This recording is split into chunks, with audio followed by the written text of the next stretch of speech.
It's harder than it looks. When you're sat in front of a blank piece of paper and you're going to get down that masterpiece on a page, it's really hard. And for many creative people, the barrier of actually physically writing that down, the brain is going way quicker than the pen can go. So for a dyslexic child, writing can be something that is really frustrating. In my experience, the dyslexic children in my class have been some of my best writers. It's just working out the way to unlock that within them. As a school, we've really embedded the use of that technology within our process for writing. So we would start by doing a plan for a piece of writing, which is really helpful for all children, but particularly dyslexic children, because it helps them sort of shape their ideas and structure their ideas.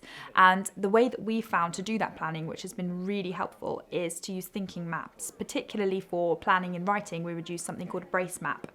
And that's so much nicer to use than a traditional kind of planning grid, because it's much more free-flowing.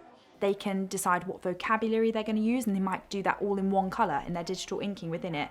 And then they might come back in and say, right, here are some sentence starters that I might use. Here's the content of what I'm actually going to include in terms of any action that's going to happen in that paragraph. And the nice thing is they can also come back to it whenever they want within the writing process, because they have so much more autonomy over how they set it out, the way they organise it, and the way they're able to be creative within that. I think it really helps students. It's so flexible that they can really plan their creative writing or their persuasive writing, whatever they might be doing, in a way that suits them and is clear to them. What the children also find really useful for their writing is to use the speech-to-text feature.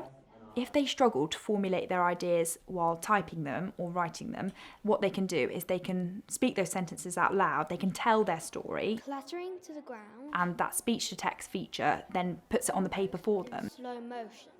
And then they're able to come back in and use some of those other immersive reader tools, like looking at the different word classes. Oh, Miss says I've got to use lots of adjectives. Let me see, how many adjectives have I used? And they might highlight that through those immersive reader tools.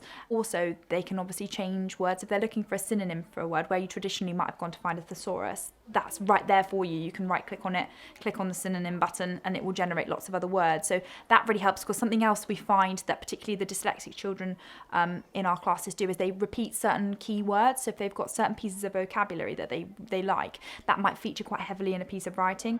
And vocabulary is a really big focus for us as a school, because the vocabulary gap at the moment is something that everybody's really, really concerned about.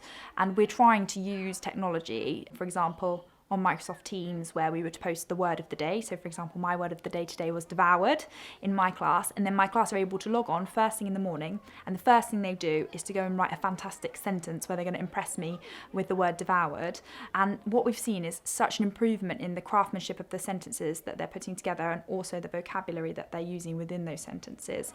I think dyslexic children can be the most creative, the most imaginative writers in your class, because often they can approach things from a slightly different way, or they can think about things a slightly different way, and that means that their writing can be so unique and so creative. And actually it's about empowering them to sort of harness that. We need to be creating opportunities for all children to flourish. So what's good for a dyslexic child actually is going to be good for every child.